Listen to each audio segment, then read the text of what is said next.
और कांग्रेस एक बार फिर पुराने चेहरों पर दांव खेलती दिखाई दे रही है। सूत्रों के मुताबिक राहुल गांधी केरल के वायनाड से चुनाव लड़ेंगे और इस बात पर कांग्रेस की केंद्रीय चुनाव समिति की बैठक में मोहर लगाई गई है। इतना ही नहीं, कांग्रेस सभी मौजूदा जो एमपीज हैं उनको टिकट दे सकती है। केंद्रीय चुनाव समिति की बैठक में दिल्ली की सीटों पर भी चर्चा हुई, लेकिन दिल्ली की सीटों पर अभी तक कोई फाइनल फैसला नहीं लिया गया है। कांग्रेस की केंद्रीय चुनाव समिति की बैठक में 6 स्टेट्स यानी 6 राज्यों की सीटों पर चर्चा हुई। इनमें केरल है, कर्नाटक है, तेलंगाना, छत्तीसगढ़, दिल्ली और लक्षद्वीप की सीटें फाइनल की गई हैं, जिनका औपचारिक ऐलान जल्दी ही होगा। यानी अभी तक औपचारिक ऐलान नहीं हुआ है। 11 तारीख को एक बार फिर से बैठक होनी है और फिर उम्मीद की जा सकती है कि कोई औपचारिक घोषणा कांग्रेस की तरफ से की जाएगी। लेकिन मौजूदा सांसदों को टिकट मिल रहा है। राहुल गांधी की वायनाड से वो चुनाव लड़ेंगे एक बार फिर, लगभग ये फाइनल हो गया है। चुनाव जीतने की स्थिति में है, उसको पार्टी आदेशित करेगी, वो चुनाव लड़ेगा। अंतिम निर्णय सीईसी लेगी और मुझे लगता है बहुत जल्द इस पर स्पष्ट एक वक्तव्य सीईसी का भी आएगा। पूरे जिन जिन स्टेट्स का डिस्कशन था सभी सीट्स पर डिस्कशन हुआ है और मंथन किया गया है। जैसा मैंने कहा, एक अच्छा सार्थक पॉजिटिव एटमॉस्फेयर में डिस्कशन हुआ और सब पहलुओं पर हमने अपना ध्यान केंद्रित किया। खड़गे साहब, आदरणीय सोनिया गांधी जी, सभी सीईसी के मेंबर्स, हम सब लोगों ने एक लंबी चर्चा करी है। जैसे ही निर्णय को लेगी एआईसीसी से आपको सूचित कर दिया जाएगा। डिस्कशन हुआ और बाद में जो है सीईसी का ओपिनियन था कि इसके बारे में 11 तारीख को फिर से डिस्कशन होगा। आज पेंडिंग हो गया सर। कोई थोड़ा सा डिस्कशन जरूर से हुआ, अप्राइजल जैसा हुआ, फिर बाद में से it was the opinion of the CEC कि ये किसी बार for there it was restricted to Delhi. आज हरियाणा तो उसमें एजेंडा में भी नहीं था। 11 तारीख को। और मेरे वरिष्ठ सहयोगी अरुण सिंह इस वक्त दिल्ली से जुड़ रहे हैं। अरुण, नाम तो अभी नहीं आए सामने, 11 तारीख को दूसरी बैठक होगी, तब उम्मीद की जा सकती है कि नाम सामने आएंगे। राहुल गांधी का लगभग नाम तय है, एक बार फिर से वायनाड से लड़ेंगे वो, लेकिन चूंकि मुकाबला बहुत तगड़े दल के साथ है, बीजेपी के साथ है, तो ऐसे में विजिबिलिटी जो है उस पर खास नजर रहेगी। देखिए, विजिबिलिटी पर खास नजर रहेगी और वही क्राइटेरिया भी रखा है पार्टी ने। जब टिकट वो दे रही है तो सिटिंग एमपीज को टिकट इसीलिए दे रही है क्योंकि वो अपने क्षेत्रों में 5 साल उन्होंने काम किया है और वो नोन है लोगों को। किसी नए को देने से अच्छा है कि जिन लोगों ने काम किया है, जिन लोगों के साथ कार्यकर्ता हैं, नेता हैं, उनको ही टिकट दिया जाए। तो कोई एंटी इनकम्बेंसी जो पार्टी ने सर्वे कराया था सुनील कोनुगोलू से, उसमें सांसद जो सिटिंग है उनके खिलाफ कोई ज्यादा दिखी नहीं, इसलिए फैसला लिया गया कि सभी सिटिंग सांसदों को टिकट दे दिया जाएगा। दूसरी बात है, पार्टी ने दक्षिण भारत के राज्यों पर ज्यादा तवज्जो दी है, उनको ज्यादा मथा है, वहां पर ज्यादा चर्चा की गई है और वहां की सीटें पहले फाइनल करने की कवायद है। क्योंकि उत्तर भारत में अगर आप देखिए कांग्रेस पार्टी का जो प्रदर्शन है, आप उत्तर प्रदेश की बात करिए, बिहार की बात करिए, मध्य प्रदेश की बात करिए, उसके अलावा जो राज्य हैं, राजस्थान की आप बात कर लीजिए, इन राज्यों में कोई बहुत खास जीत नहीं उनको मिली थी। इसीलिए उनकी कोशिश यह है कि कर्नाटक, तेलंगाना, जहां पर 2 जगह उनकी सरकारें हैं, फेवरेबल माहौल है, विधानसभा चुनाव जीते हैं, वहां ज्यादा फोकस कर रहे हैं। केरल, जिसने काफी लोकसभा सांसद दिए, वहां फोकस कर रहे हैं। तो दक्षिण भारत की सीटों पर पंकज खास फोकस कांग्रेस का है इस बार। मैं लौटता हूं अरुण, आपके पास बने रहे आप हमारे साथ। इस बीच केसी वेणुगोपाल ने क्या कुछ कहा है, जरा एक बार वो आपको सुनवा। We had the first Central Election Committee regarding the Parliament candidates. We finalized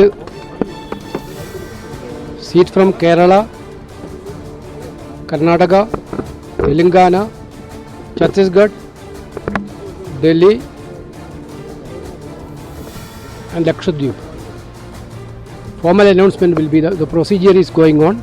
Formal announcement will be very soon.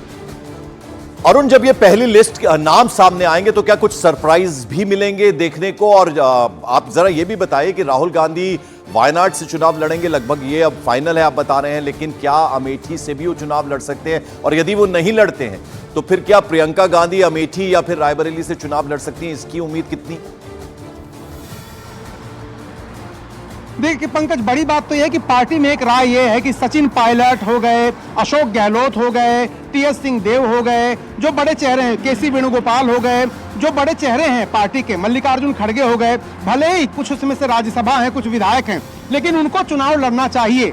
उससे होगा ये कि माहौल बनेगा पार्टी के पक्ष में। लेकिन दूसरी राय ये भी है कि जिन लोगों के पास जिम्मेदारी बहुत ज्यादा है वो चुनाव लड़ाएं, न कि खुद चुनाव में उलझ जाएं। तो इन सब बातों को लेकर के भी विचार चल रहा है। जैसे केसी वेणुगोपाल हैं, केरल से उनका नाम आ सकता है, लेकिन चूंकि वो राज्यसभा के सांसद हैं, पार्टी के महासचिव हैं और वो भी संगठन के, इसलिए चुनाव लड़ेंगे कि नहीं इस पर संशय अभी बना हुआ है। भूपेश बघेल का भी नाम लिया था आपने अरुण।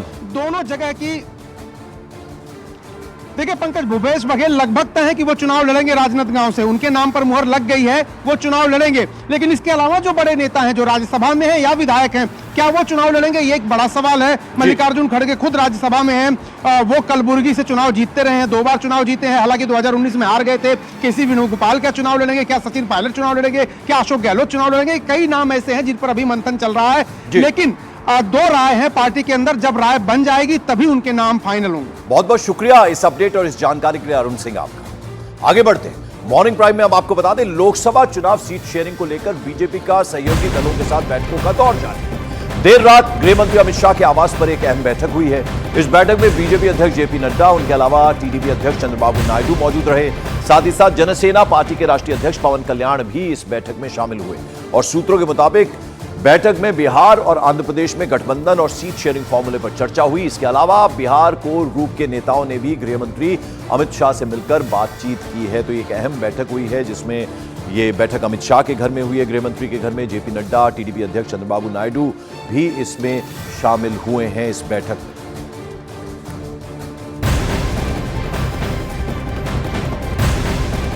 उधर दिल्ली में एलजेपी अध्यक्ष चिराग पासवान ने बीजेपी अध्यक्ष जेपी नड्डा से मुलाकात की। बैठक में बिहार में सीट शेयरिंग को लेकर बातचीत हुई है। जेपी नड्डा के आवास पर करीब आधे घंटे तक ये बैठक चली है। तस्वीरों में आपको दिखा रहे हैं चिराग पासवान जब पहुंचे थे देर शाम जेपी नड्डा से मुलाकात करने के लिए, और ये उस वक्त की तस्वीरें हैं।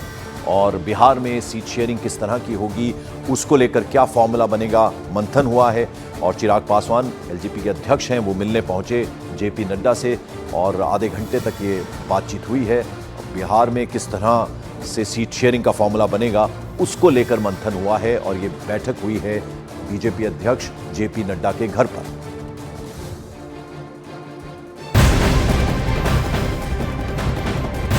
और मॉर्निंग प्राइम में अगली बड़ी खबर, बेंगलुरु में रामेश्वरम कैफे में हुए धमाका केस में बड़ा पर्दाफाश हुआ है। सूत्रों की माने तो धमाके के पीछे एक पूरा संगठित गिरोह काम कर रहा है और धमाके के लिए इस्तेमाल होने वाला विस्फोटक ऑनलाइन शॉपिंग के जरिए खरीदा गया। इसके लिए जांच एजेंसियां कई ऑनलाइन शॉपिंग साइट्स को खंगालने में जुटी हुई हैं। तो बड़ी खबर आपको बता दें, बेंगलुरु के रेस्टोरेंट में जो धमाका हुआ, उसमें जो सामग्री का इस्तेमाल हुआ, विस्फोटक जो इस्तेमाल हुआ, उसकी ऑनलाइन खरीद की गई थी, यानी ऑनलाइन ये सामान खरीदा गया था। और अब जो जांच एजेंसियां हैं, ऑनलाइन शॉपिंग साइट्स जो हैं, कहां से ये सामान मंगवाया गया, विस्फोटक सामग्री मंगवाई गई, ये खंगालने में जुटी हुई है। तो बड़ी खबर का पर्दाफाश हुआ है किस तरह से जो धमाका हुआ बेंगलुरु के एक रेस्टोरेंट में, एक कैफे में, उसके पीछे किस तरह से एक संगठित गिरोह काम